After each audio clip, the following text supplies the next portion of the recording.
बांग्लादेश में तक से भागलपुर के सिल्क कारोबार पर बुरा असर पड़ा है। आपको बता दें कि यहाँ का कपड़ा व्यवसाय देश में ही नहीं बल्कि विदेशों में भी मशहूर है, लेकिन बांग्लादेश में हो रहे इन प्रदर्शनों के कारण यह व्यापार ठप पड़ गया है। यूनुस पे आरोप लगाए हैं कि आपके कारण से जो बांग्लादेश की टेक्सटाइल इंडस्ट्री थी, जिसके कारण से कंट्री का 84% फॉरेन एक्सचेंज हुआ करता था, वो बर्बाद हो गई है। वहां हालत खराब है। रमजान का महीना चल रहा है, हम लोग की बहुत बुरी स्थिति चल रही है पूरी इंडस्ट्री की, बांग्लादेश की। पहले हसीना वाजिद जो थी वो इंडिया के बहुत करीब थी। अब एक नया सेटअप आया, लेकिन वो नया सेटअप इंटरम है। तो इंटरम सेटअप जो है ना, उसको इंगेज करना, उससे बात करना बहुत बहुत मुश्किल काम होता है, क्योंकि उनके पास तो कोई पावर नहीं है। तरीके से बांग्लादेश के अंदर एंटी इंडिया कैंपेन है, एंटी इंडिया कैंपेन्स चल रही थी वहाँ पर, और वहाँ पर प्रो पाकिस्तानी हुकूमत आई है, और जिस तरीके से बॉर्डर की टेंशन्स बढ़ती चली जा रही हैं, इसमें इंडिया उनको कैसे काउंटर कर सकता है? क्या हुआ है कि कहीं ना कहीं इनकी सप्लाई लाइंस डिसरप्ट हुई हैं, कहीं ना कहीं सप्लाई चेन जो है ना, सप्लाई चेन इनकी डिसरप्ट हुई है। कहीं ना कहीं रॉ मटेरियल इनका कहां से आता है ये पता लगाओ, वो डिसरप्ट हुआ है। इनके मार्केट्स डिसरप्ट हुए हैं। Electricity is required for running the factories, वो डिसरप्ट हुई है, राइट। बांग्लादेश में करीब 5 करोड़ का माल भेजा जा चुका था जो वहां फंसा हुआ है। इतना ही नहीं, अभी यहाँ पर पूरे क्षेत्र में करीब 3 से 5 करोड़ का माल बनाकर रखा हुआ है। देखिए, there is a clear shift in the foreign policy. जो फॉरेन पॉलिसी हसीना वाजिद की थी, ये केयर टेकर सेटअप वो फॉरेन पॉलिसी नहीं चला सकता। बेसिकली उसी फॉरेन पॉलिसी की तो मुखालफत में ये केयर टेकर सेटअप आया। अगर उस फॉरेन पॉलिसी की मुखालफत में ये केयर टेकर सेटअप आया तो ये कैसे चलेगा? और अगर ये केयर टेकर सेटअप हसीना वाजिद की पार्टी को एक फेयर नहीं देता, मौका नहीं देता, तो जारी बात है ये जो गवर्नमेंट अगली होगी वो भी नहीं चलेगी। याद रखें। जय हिंद दोस्तों, बांग्लादेश भारत से पंगा लेकर अब परेशान है। बांग्लादेश का कपड़ा उद्योग अब बंद होने की कगार पे है। मार्केट में बांग्लादेश के कपड़ों को कोई नहीं बूझ रहा। भारत ने भी मेड इन बांग्लादेश की चीज़ों का बाइकआउट करना शुरू कर दिया है। अब बांग्लादेश की इंडस्ट्री पे बहुत ज़्यादा फर्क पड़ा है, और उधर अडानी ने अब बिजली काट दी है, जिससे कि अब बांग्लादेश परेशान है और भारत से शिकायत कर रहा है कि हमारी कपड़ा इंडस्ट्री सगली बर्बाद हो चुकी है, हमारी कुछ मदद करो। तो अब बांग्लादेश के कपड़ों को कोई नहीं उठा रहा। पहले सारी दुनिया में बांग्लादेश के कपड़े जाते थे, और एंटी भारत की वजह है ये। उन्होंने बोला है कि यूनुस पे आरोप लगाए हैं कि आपके कारण से जो बांग्लादेश की टेक्सटाइल इंडस्ट्री थी, जिसके कारण से कंट्री का 84% फॉरेन एक्सचेंज हुआ करता था, वो बर्बाद हो गई है। वहां हालत खराब है। रमजान का महीना चल रहा है, हम लोग की बहुत बुरी स्थिति चल रही है पूरी इंडस्ट्री की, बांग्लादेश की। नहीं, इसका रमजान से क्या लेना देना है? फैमिली में अर्निंग्स और इन सारी चीजों से लेके सर, जैसे रमजान में लोग शॉपिंग भी करते हैं, ये सारी चीजें हैं, बहुत सारी चीजें होंगी। उन्होंने इन सब चीजों पे जिक्र किया है। मत करो शॉपिंग।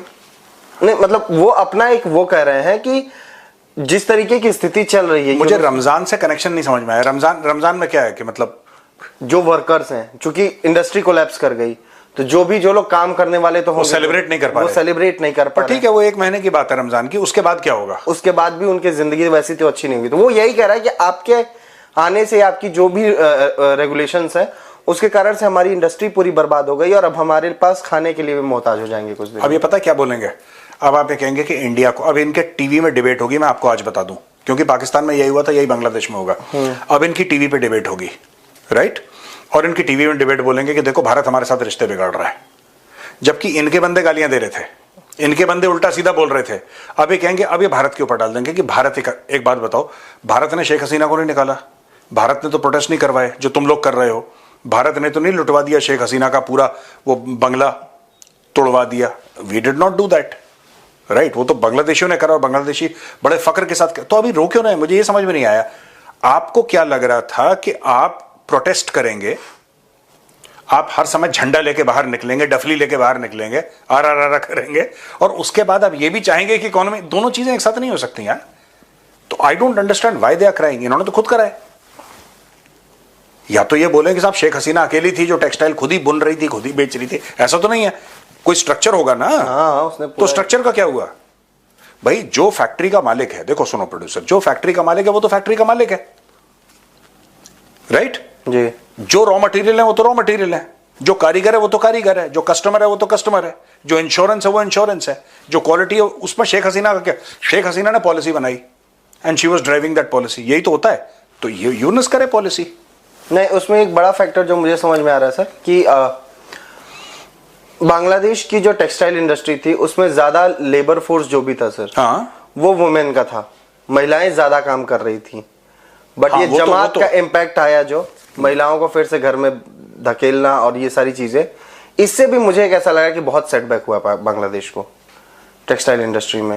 देखो जमात तो चाहती है कि औरतें घर में रहें, क्योंकि जमात इस्लामी का ये भारत में भी चाहती है औरतें घर में रहें, ये पाकिस्तान में भी चाहती है। ये जमात इस्लामी का दिमाग खराब है एक्चुअली, ठीक है।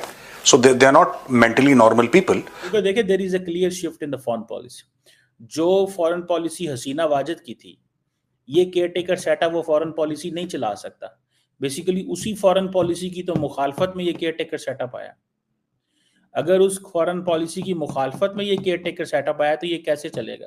और अगर ये केयर टेकर सेटअप हसीना वाजिद की पार्टी को एक फेयर नहीं देता, मौका नहीं देता, तो जारी बात है ये जो गवर्नमेंट अगली होगी वो भी नहीं चलेगी। याद रखें एक बात, जो अगली गवर्नमेंट होगी वो भी नहीं चलेगी। Because the real problem is in Bangladesh is, जैसे पाकिस्तान के अंदर the real power is with the military. तो होता क्या है कि जिसको मिलिट्री चाहती है वो सारा निज़ाम चलाता है। इन बांग्लादेश अवाम कहती है पॉलिटिशियंस लीड करें, but politician if they will not be democratic, the military उनके पीछे उस तरह नहीं खड़ी होगी। मिलिट्री किस हद तक आपको सपोर्ट करती जाएगी, बाद में भाग जाएगी, जिस तरह हसीना वाजिद के केस में था। So in Bangladesh is a very difficult thing. अब हसीना जो है, इंडिया के अंदर तो फौज इंटरवीन नहीं ना करती, वो तो समझती है कि हमें 100% we have to listen to the democratic aspirations, we have to listen to the democratic leadership come what may. वो तो लिफ्ट ही नहीं कराते, वो तो आर्मी चीफ वगैरह को लिफ्ट ही नहीं उस तरह कराते जिस तरह हमारे यहाँ। देखें ना, इंडिया के अंदर आप देखें कि इंडियन जो एयरफोर्स चीफ, नेवल चीफ या बाकी चीफ हैं, उनसे जो फॉरेन उनके जो डिफेंस सेक्रेटरी हैं वो ज़्यादा पावरफुल है। या उसके ऊपर उन्होंने एक और बंदा बैठा दिया, CDS की पोजीशन क्रिएट कर दी है, इन सबको भी बीच में साइडलाइन कर देते हैं।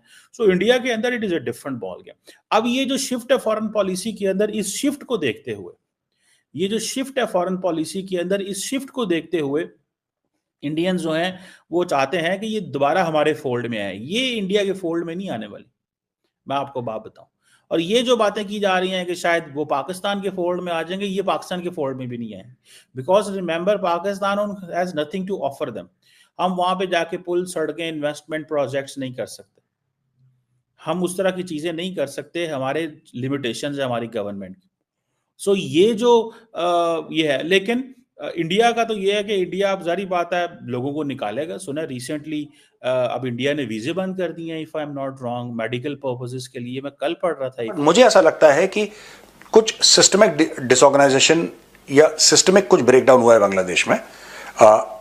जमात Islami could be one factor, I am not saying कि नहीं है या आप गलत बोल रहे हैं, it could be one factor, पर मुझे ऐसा लगता है कि बियॉन्ड दैट क्या हुआ है कि कहीं ना कहीं इनकी सप्लाई लाइंस डिसरप्ट हुई हैं, कहीं ना कहीं सप्लाई चेन जो है ना, सप्लाई चेन इनकी डिसरप्ट हुई है कहीं ना कहीं। रॉ मटेरियल इनका कहां से आता है ये पता लगाओ, वो डिसरप्ट हुआ है। इनके मार्केट्स डिसरप्ट हुए हैं। Electricity is required for running the factories, वो डिसरप्ट हुई है, राइट। तो क्या ये जलील क्या कह रहा है कि बर्बाद कर दिया हमें? हाँ, उसने बोला है कि बर्बाद कर दिया, बहुत लोगों की जॉब चली गई, ये सेक्टर बंद हो रहा है, शट डाउन हो रहा है।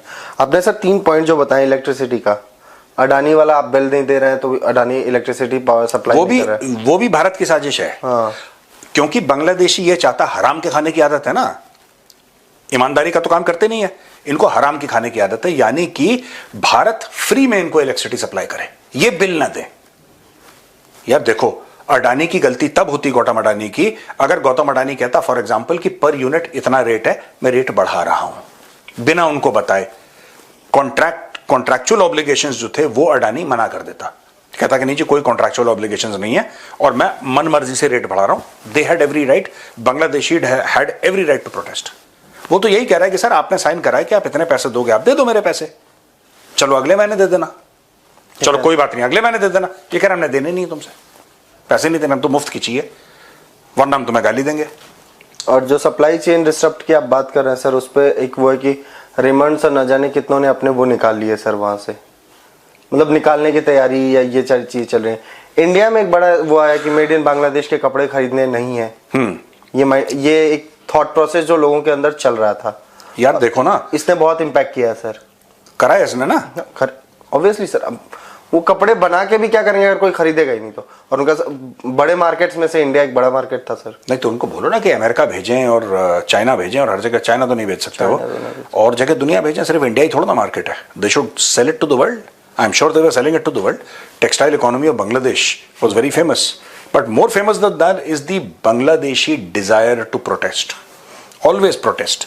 Protest economy of Bangladesh, protest economy of Bangladesh, protest economy. पहुंच जाओ डफली लेके, झंडे लेके, ढोल नगाड़े लेके। आज कहाँ गया आपका बेटा, कहाँ काम करता है? वो कह रहा है चौक पे प्रोटेस्ट करता है, पिछले 3 साल से वहीं प्रोटेस्टर है। ओ वेरी गुड, वेरी गुड।